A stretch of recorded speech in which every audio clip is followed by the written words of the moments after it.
Do you want more?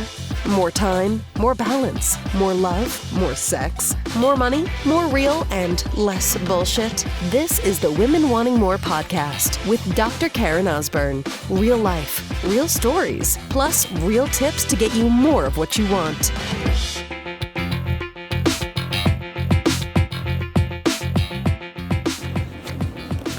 So, sister, if you want to know the answer to a question that you have in your life right now, a situation that you're wondering which way to move, should I go left, should I go right, a conundrum that you were trying to figure out, all you have to do is listen to the voice. And that sounds like such bullshit, right? Oh, look within. The answers are inside of you. Namaste. If you've seen the movie Trolls is so big in our family right now. You know, if you haven't, so spoiler alert, I'm going to tell you what happens right now. So there's one of the trolls, his name is Creek, and he's actually an asshole at the end. But you see him at the beginning, and he has this little butterfly, kind of carries him down to the ground, and he says, "Thank you, brother, for this safe passage. Namaste." You know, I feel like I'm like Creek. Bullshit. Namaste, spirituality. Let's all hold hands and sing Kumbaya. No, but this is for real, sister. You know me if you've been listening to the podcast for a while. Like, this is no bullshit. The answer you were looking for is inside of you. So let me give you an example. So my husband, Ed, amazing in his business. He's amazing in many things in life. But amazing husband, amazing father. But he's brilliant in his business. Like, brilliant. And, you know, as he's kind of growing his business and kind of just owning more of his power, there's still times that I see him go back to, I don't really know, should I? Like, he gets lots of opportunities all the time. People wanting to, like, so he's a business coach. So either for people that want to coach with him, people that want to work with him in some way, they want to do some kind of JV joint venture, they've got an idea, they want to do stuff. And there's been times when Ed will say that to him. I mean, he'll share a lot of stuff about his business, but he'll go, this person. And there's been some people that have connected with him on different levels that I just have a really, really good gut check. Like, I, particularly over the last 2 years, have really started listening to the voice. Last year and a half, even a little bit more. And like, all I got to do is look within. Like, I know the answers. Now, there are times in my life, and this is what having a good coach. So you better fucking believe it that I have a coach. I will always have a coach in my life. If you work with any kind of a coach, fitness, nutrition, mindset, business, and they don't have a coach, that's some bullshit right there. You can't teach what you don't have in your life. It would be like working with a trainer who's like obese, and out of shape and smokes. I mean, it doesn't make any sense, right? So there are definitely times in my life that my coach has been able to help me see what I can't always see at the time. But, the answers have been there. And my ability to really see things, this is what makes me a really good coach as well, too. And I'll say that very matter-of-factly. There's no ego in that. It's just, this is what makes me really good at what I do is that I'm able to really listen to that voice.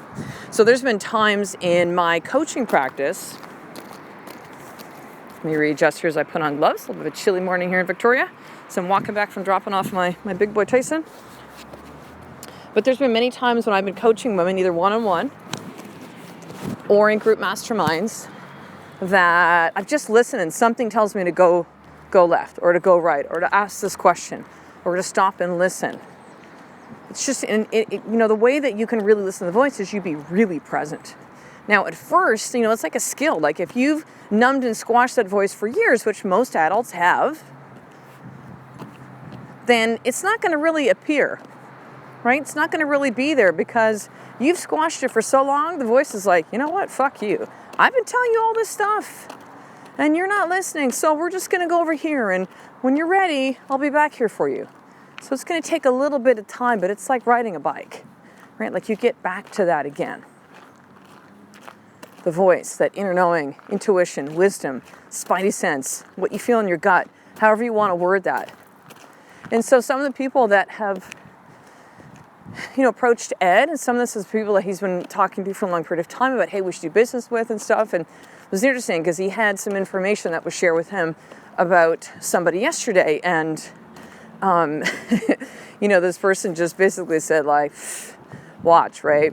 Because here's what my gut said about this person. My gut was like, babe, like, and at first it was kind of like, I don't know what it is, but something's off. Like, it's not good. It's not good. We've all had that before, right? Ever had a situation where you knew something, like you really felt it, but like, no, I'm just going to do this thing anyways. Or I'm just going to trust this person. I'm just going to go to this thing, or I'm just going to take this job, or I'm just going to, we just ignored it because we allowed it ourselves to get into our head. It was at an amazing seminar, business seminar called Funnel Hacking Live about 3 weeks ago. And Tony Robbins spoke, heard him speak before, and he's absolutely incredible. There's no one like Tony Robbins. And he said this, he said, get in your head and you're dead. We get in our head and we bypass that voice inside of us. So I know I had a situation years ago where I was like 23, just finished university, staying with my brother and his wife at the time. And they were away at the cottage. Said, listen, you can use our cars. I don't have a vehicle. You can use our car, but just kind of like to the gym back. Don't go anywhere far with it. I ignored that. And I decided to go from where I did live in Ottawa to Kingston, to where my friend was in university at Queen's, and to go to a party, of course, was the time. And I had all these things happen. Windshield didn't break, couldn't find the keys. I ignored all the signals. I knew it was not right. And what happened? We had a car accident. Thankfully, no one got really, really hurt, but that's a really good example of I knew it. I knew I wasn't supposed to do this, but I went against the voice, right? And so with this particular individual, it was just like, I've been saying to Ed for a while, I'm like, something just doesn't land, I can't. And now I start to see more.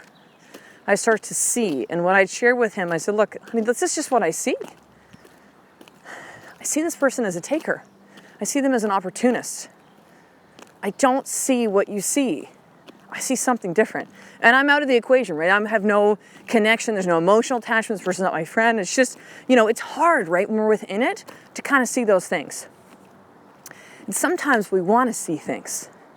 We want it to be a certain way.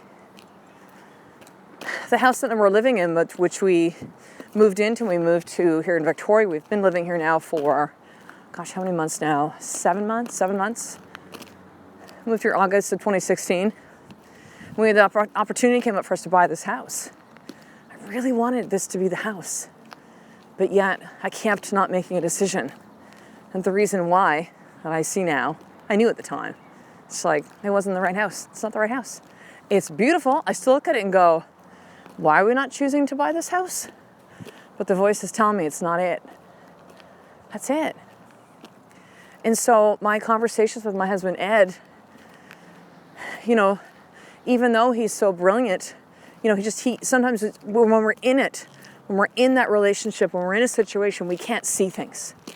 And so he talked to somebody else the other day that kind of just confirmed a lot of stuff, Of course, what did I do? I came back, I'm like, okay, I'm waiting for it. He's like, what do you mean? I'm like, Karen, you were right? No, I didn't really do that. Kind of, sort of, a little bit. I'm just like, babe, if you want to get feedback from me ever, I'm not going to tell you, but if you want feedback, I'm here. I have a really, really good read with this.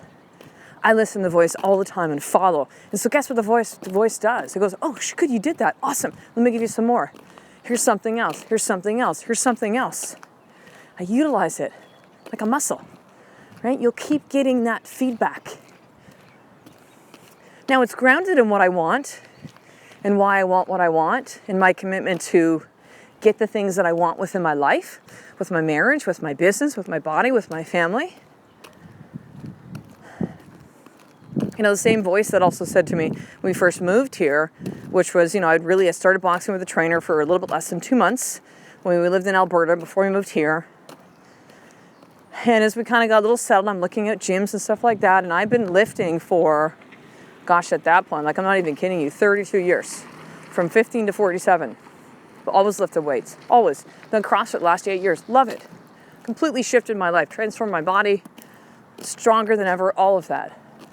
Muscles, like amazing. Confidence, power, love the power of it, love how hard it is. And I kept avoiding the CrossFit thing. And it was just, the voice was telling me, it's time to shift to do something different, Karen. And I'm now boxing 3 times a week. And back to doing Bikram, which is hot yoga. And I'm gonna start incorporating hills and sprints in my training because I'm gonna fight this year. My trainer knows that. I wanna fight this year. He'll let me know when I'm ready. The voice, right? Even though my head said, oh my God, Karen, if you don't lift weights, you're gonna lose that strength, you're gonna lose any kind of like muscle and definition, all this stuff. And we know what's crazy is like, my body actually looks from the outside in stronger than ever. And yet I'm not lifting weights anymore. Boxing's fucking hard, FYI. Look at your ass in shape big time with that. But listen to the voice, sister. You have all the answers inside of you. And we doubt it, right? Get in your head and you're dead. We doubt it. Listen. It's the compass. If you know clearly what you want and why, and you're like, I'm committed to doing whatever is required to get these results, then all you have to do to figure things out is just to listen. Like, that is literally it. And it sounds so simplistic, but there's power in that, sister. There is power in that. You know the answers inside of you. So here is your more tip for today. I want you to really just sit down with your journal for like 10 minutes and just take a look at something and write about something the voice has been telling you to do, but you've been avoiding it. Maybe it's something about, a job or business or work opportunity. Maybe it's something in your marriage, or something with your kids, with your body, as the voice was speaking to me about where I needed to kind of shift as far as how I'm training my body, my temple. So what is the voice telling you, sister? What is the insight? And when you get that insight, I want you to share it with me. So email me at drkaren@drkarenosborne.com, or you can just post it on Women Wanting More Facebook page, and both of those links will be in the show notes. So here's something really cool. There's a lot of women that are inside a very amazing community that I've created called the Sisterhood, and they are learning how to listen to the voice. So you can take from the podcast and you can implement what I'm teaching you, sister. But this shit's hard to do in isolation. In a group, to be part of a powerful group of women committed to change, committed to having better, committed to power in all areas of their life. And that's their marriage, their business, their body, and their family. Oh my God, the results in 3 weeks is just absolutely incredible. So to learn about the sisterhood, to really join us, there are 51 women in this so far, I want you to head over to drkarenosborne.com/sisterhood. You're going to watch a short video with me, enter in your email. All the information is on the other side, and an opportunity to really join and be part of the sisterhood. So I will talk to the next episode. A life of more is just one step away from you doing the fucking work every single day. I love and appreciate you. To get the show notes of each Women Wanting More episode, including the How to Get More tip, subscribe to the newsletter at drkarenosborne.com/newsletter.